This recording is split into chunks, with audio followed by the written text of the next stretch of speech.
E aí, galera do sétimo ano, tudo bem com vocês? Por aqui é o professor Rodrigo. Hoje, com a revisão do módulo 1 da nossa apostila 1, que trata especialmente sobre a economia rural, né? Com o título aí, O Extrativismo Vegetal, tá bom? Vamos começar analisando essa imagem. Todo mundo sabe o que é isso, consegue distinguir aí essa paisagem. Nós estamos vendo então toras, né, de madeira, provavelmente do eucalipto, que vem aí de uma atividade chamada silvicultura, que nós já estudamos, né? Aqui do lado nós temos um trabalhador aí do campo realizando o extrativismo vegetal, especialmente fazendo esses cortes aí na madeira, como você pode notar na sua tela, para poder extrair da seringueira o que nós chamamos de látex, ok? E é a partir dessa matéria-prima que nós conseguimos desenvolver um material muito importante para a sociedade chamada borracha, tá bom? Então vamos conversar aí sobre a produção florestal, ok? Vamos analisar rapidamente, né, esse gráfico, mostrando aqui no nosso país a evolução do valor da produção florestal entre 1995 e 2013, perdão. Então o laranja representa silvicultura, ok? E depois a linha azul está representando para nós a coleta vegetal. O que nós temos aqui? Uma grande variação nesses últimos anos, né, de 95 até 2013, onde o homem está precisando cada vez mais de recursos naturais, no caso aí de recursos vegetais, sejam, né, materiais diferentes, tais como a própria madeira, em alguns momentos as folhas para fazer essências, algumas raízes também para fazer aí medicamentos e até mesmo produtos como cosméticos, né? Nós temos a coleta de frutas, a coleta do látex, a coleta de sementes para desenvolvimento de óleos ou até mesmo para consumo, para, né, alimentação. Então, a cada ano que passa, a população mundial vem aumentando e a pressão que é exercida para a exploração desses recursos ou a produção desses recursos também aumenta, ok? Então a boa notícia é que nesses últimos anos nós vamos ver aqui uma diminuição da coleta vegetal através do extrativismo, né? Ou seja, em outras palavras, o desmatamento, e aqui nós conseguimos perceber o aumento, portanto, da produção dessas árvores de forma sistemática e pela agricultura, chamada, portanto, de silvicultura, ok? Nós vamos perceber que nós tivemos momentos, como 2002, onde nós temos um aumento da silvicultura e uma diminuição da coleta vegetal. Isso, de acordo com algumas leis, né, do governo federal, impedindo ou deixando mais difícil o processo do desmatamento. E aqui nos últimos anos, né, a gente percebe que essa ideia de extrativismo vem diminuindo e a produção através da silvicultura aumentando. A má notícia é que nesses últimos 2 anos em especial, as políticas aí públicas com relação ao meio ambiente não vêm favorecendo a manutenção dessas diferenças, tá? Então, sim, existe uma possibilidade do aumento do desmatamento no nosso país e consigo aí um desequilíbrio ambiental, prejuízos para a natureza, tá? Então isso infelizmente é algo que a gente precisa pensar. Aqui nós temos alguns exemplos, né, de produtos que são derivados aí da floresta, como eu estava dizendo agora há pouco, tá? Então lá você tem alimentos, né?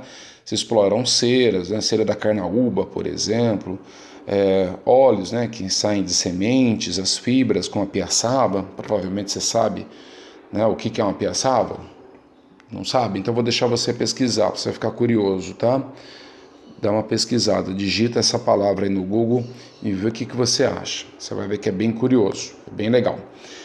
Nós temos aqui algumas tabelas que mostram, por exemplo, né, a evolução da extensão das florestas no mundo, e aí a gente pode analisar diretamente duas coisas, tá? Os países do norte, eles aumentaram suas áreas florestais nos últimos anos, tá? Principalmente aqui, olha, na Europa, ok? E na América do Norte.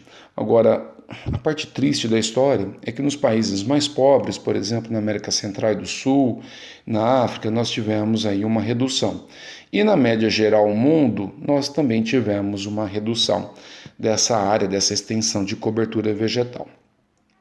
Quais são os países que têm as maiores florestas do mundo? Nós temos a Rússia, né, com 8,1 milhões de hectares, né? É uma coisa assim assombrosa. E o Brasil aí em segundo lugar, né? Seguida aí do Canadá, Estados Unidos, China e por aí vai embora, tá? É importante a gente guardar na nossa memória pelo menos esses dois primeiros, a Rússia e o Brasil. Lembrando que a Rússia tem a maior floresta do mundo, mas nós temos a maior em biodiversidade, tá bom? A floresta da Rússia é a taiga, né, que é uma floresta de pinheiros, ela é muito homogênea, portanto, em termos de biodiversidade, não dá para comparar, né? O Brasil é o número 1, ok? E aí vocês vão ver aqui, olha, a notícia ruim de novo. Quais foram os países que mais perderam florestas entre 2010 e 2015? Olha quem aparece em primeiro, Brasil, tá? Depois a Indonésia, Mianmar, Nigéria, Tanzânia, Paraguai, Zimbábue, República Dominicana do Congo, Argentina, Venezuela. Sabe o que eles têm em comum? São países relativamente pobres, né? Ou muito pobres, inclusive. O Brasil é um dos países mais ricos do mundo, mas nós temos aí uma pressão muito grande por essa floresta, né, de consumi-la, políticas que não protegem como deveria os nossos recursos naturais e, obviamente, né, em função de toda essa pressão, dessa necessidade, os recursos vêm diminuindo ano a ano, tá bom? Então, vamos ver como vai funcionar aí nos próximos anos a preservação dos nossos recursos florestais. O que nós estamos vendo aqui? Nessa imagem, a exploração, né, das coníferas, aqui no caso é uma floresta no Canadá, ok? Onde o ser humano ele consegue muito bem explorar essas coberturas permanentes de floresta. Veja que uma vez que eles fazem então a coleta da madeira, eles conseguem transportar através, né, de rios, que acabam destinando então esses recursos provavelmente até às serrarias, onde você faz aí o corte da madeira para poder aproveitar para desenvolvimento de imóveis ou até mesmo aquecimento de lares, enfim, né, para produção de diversos produtos, tá? Tudo bem até aqui? Então espero que sim, já fizemos essa atividade, né?